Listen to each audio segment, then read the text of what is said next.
When people first saw the blonde woman walking through the streets of Brooklyn with her pack of 6 French bulldogs, no leashes, perfect formation, they couldn't believe their eyes. The way the dogs moved, like a single organism with 6 bodies, left everyone speechless. Some even whispered she must be using some kind of cruelty to achieve that level of obedience. The first time locals in Park Slope noticed Madison Cross, it was like something out of a movie. This blonde woman in her mid-30s walked calmly at the center of a tight cluster of French bulldogs. It was early morning, just after 6 a.m., when Prospect Park's off-leash area was still nearly empty. 6 Frenchies, no leashes, moving as if invisible threads connected them. One look, one barely audible whistle, and the formation adjusted instantly. In the middle stood Madison, or Maddie as she was once known, their proud owner, clearly respected as their pack leader. The dogs were stunning. Ace, a muscular fawn male with a white chest. Thor, a solid blue-gray with bat ears standing tall. Jenna, a sleek black female with intelligent eyes. Bruno, a brindle powerhouse.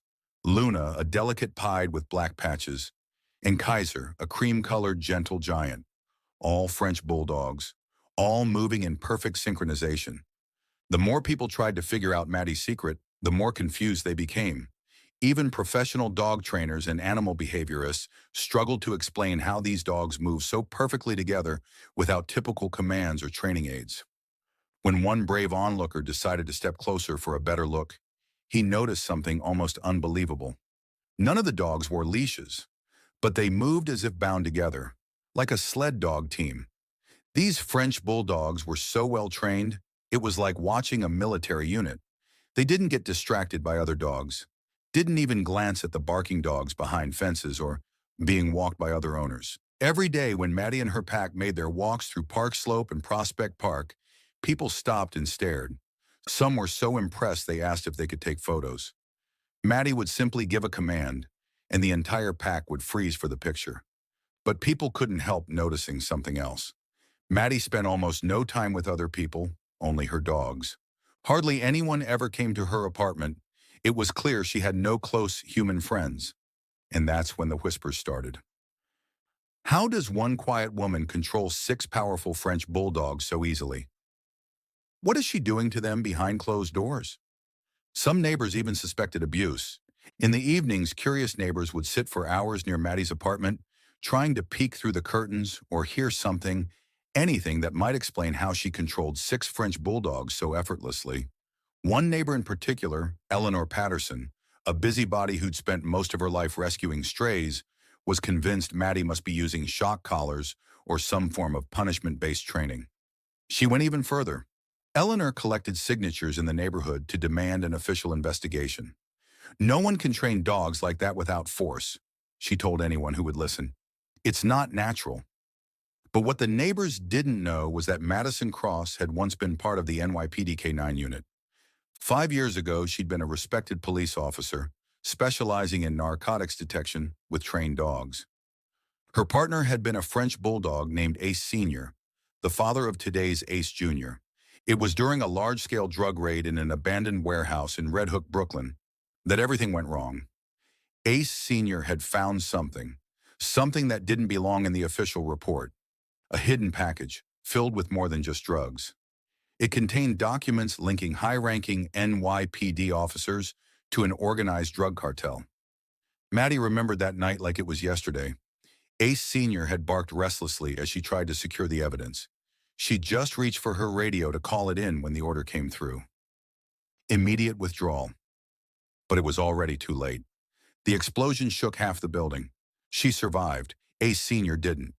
The official investigation by Internal Affairs called it a tragic accident during a raid.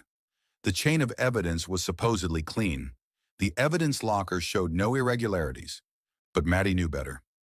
Someone had wanted them silenced. Someone with a lot of power. She quit before the internal investigation could force her to testify. But she also took something with her. Ace's puppies. 6 of them. For 5 years, she'd tried to find proof. 5 years of following every lead, and every trail ended in nothing. She'd trained the puppies obsessively, not just as pets, but as partners, as witnesses, as the legacy of a dog who died protecting the truth. But then one night, Ace Jr. started acting strange. One night, exactly 5 years after Ace Sr.'s death, young Ace stopped in front of the old warehouse that had been sealed since that night.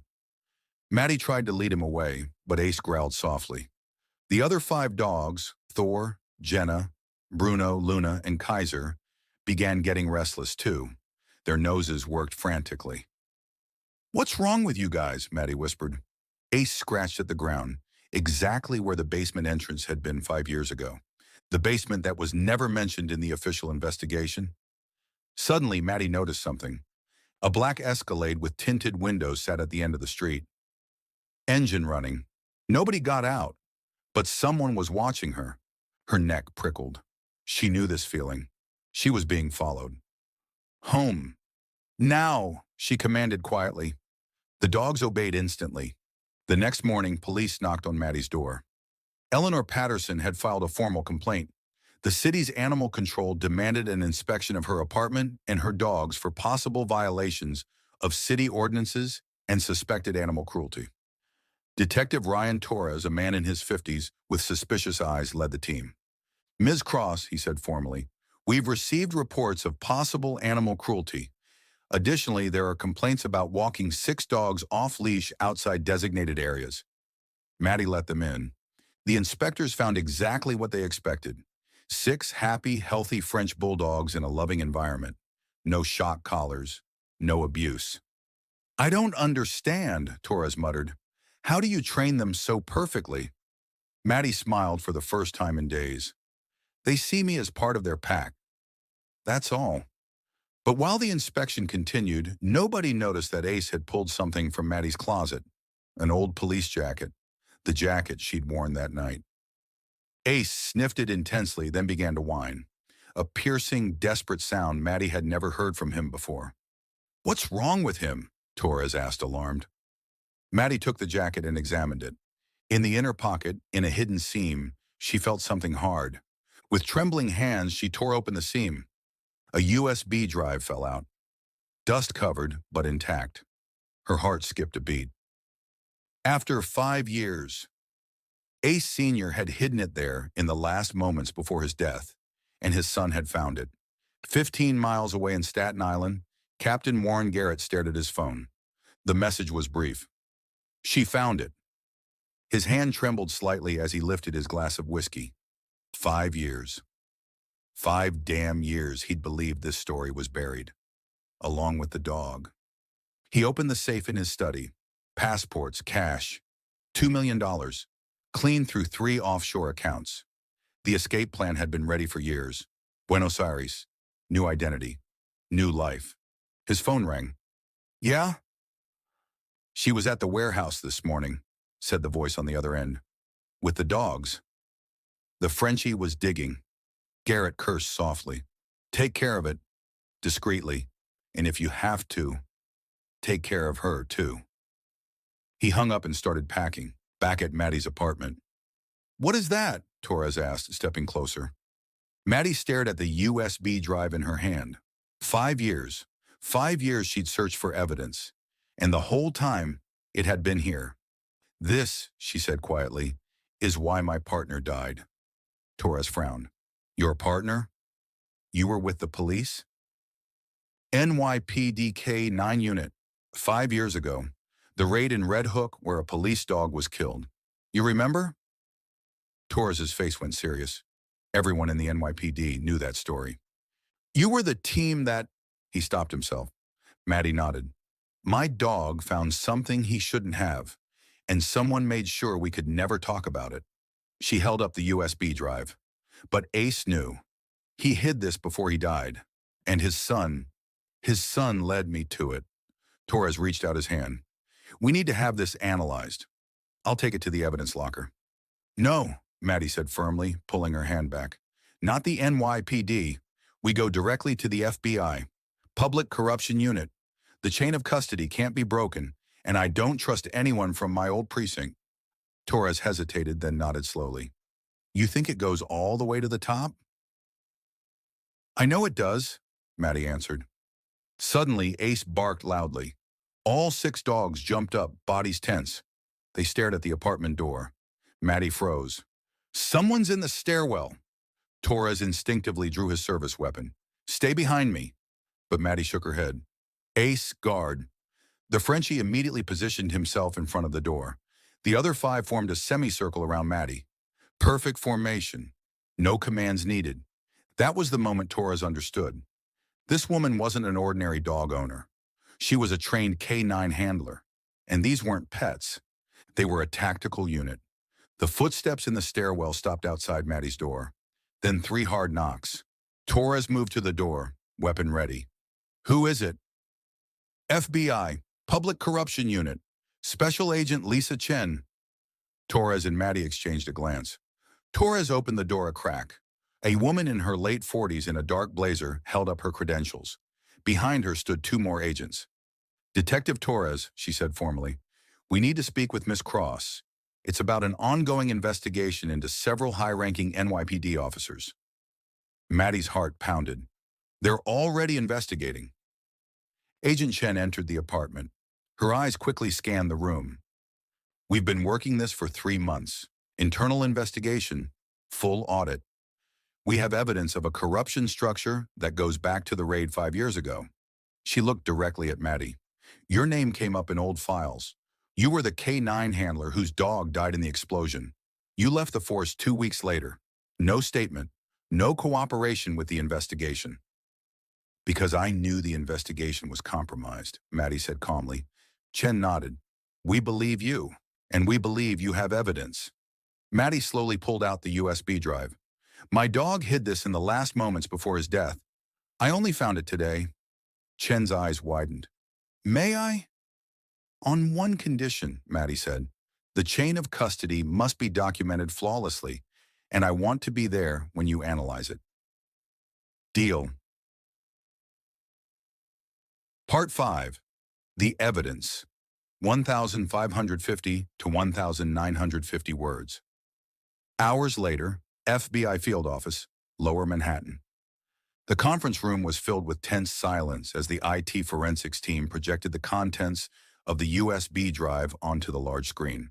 Photos, dozens of them, encrypted messages between high-ranking police officers and known drug traffickers, bank account numbers, transfer receipts from offshore accounts, a list of raids that had been deliberately sabotaged, and at the center of it all, Captain Warren Garrett. My God, Chen whispered, this is bigger than we thought. Maddie stared at the screen. There he was, the man who'd given the order to retreat, the man who'd investigated the explosion, the man who'd killed her partner. Where is he now? She asked, her voice ice cold. Chen grabbed her phone. We're picking him up immediately. 2 hours later, Warren Garrett was arrested at JFK Airport as he attempted to board a flight to Argentina using a fake passport. In his luggage, $2 million in cash. The prosecutor ordered him held without bail.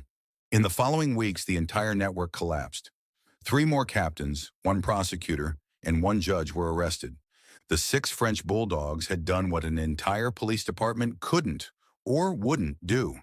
They'd uncovered the truth. 3 months later, Maddie stood in front of New York City Hall, but this time as a guest of honor. Ace Jr. sat proudly beside her, a new medal around his neck. The other 5 Frenchies sat in perfect formation behind him. The crowd applauded. Eleanor Patterson, the suspicious neighbor, stood in the front row with tears in her eyes. Ms. Cross, she began, her voice trembling, I have to apologize. I thought such terrible things about you. I called the police, filed complaints. I thought you were hurting these wonderful animals. Maddie took her hand gently. You wanted to protect the dogs, Mrs. Patterson. That wasn't wrong. You couldn't have known what was really happening. Mayor Adams stepped forward with a microphone. Madison Cross didn't just train 6 remarkable dogs, he said. She never gave up on justice. And when the system failed her, she kept searching for 5 years. Today, thanks to her courage and the loyalty of a dog who never forgot, we've removed corrupt officers who betrayed their badges and this city. The crowd erupted in applause. Maddie looked down at Ace Jr. He looked back at her with those deep, intelligent eyes, the same eyes his father had. You did it, boy, she whispered. You finished what your dad started, Ace barked once, sharp, powerful, like a final salute. Weeks later, Maddie received an official offer to return to the NYPDK-9 unit, this time as the head of a new specialized program, training French Bulldogs for narcotics detection. Most people thought French Bulldogs couldn't do police work. Too small, too stubborn, not athletic enough, but Maddie had proven them wrong. These six compact warriors with bat ears and wrinkled faces had accomplished what German shepherds, Belgian Malinois, and bloodhounds hadn't. They'd solved a cold case, exposed corruption, brought justice, not because they were big, not because they were fast, but because they were loyal, smart, and trained by someone who believed in them. That evening, Maddie walked through Prospect Park with her pack one more time. The six French Bulldogs ran free across the grass of the off-leash area, playing and tumbling around each other. Maddie watched them with a smile. Ace Jr. trotted up to her and sat at her feet, looking up with those eyes that knew everything. "Your dad would be proud," she said softly. And in that moment, she felt it. A presence, a warmth, a certainty that somewhere, somehow, Ace Sr. was watching. His son had finished the mission. His pack had stayed loyal. The truth had won. Because sometimes heroes don't carry badges or guns. Sometimes they have four legs, bat ears, and hearts bigger than their compact bodies. And sometimes all it takes is one loyal French bulldog and 5 years of waiting to bring down an empire of lies. The sun set over Brooklyn, painting the sky orange and red. Six French bulldogs played in perfect harmony, and one woman finally felt at peace. Because justice, no matter how long it takes, always finds a way, especially when guided by the loyalty of a dog who never forgot. This is the story of Ace, a French bulldog whose father hid evidence that would expose police corruption and whose loyalty saved his handler's life. If this story moved you, hit that like button and subscribe for more incredible tales of courage, loyalty, and justice. Drop a comment. Do you think French bulldogs make good police dogs? We'd love to hear your thoughts.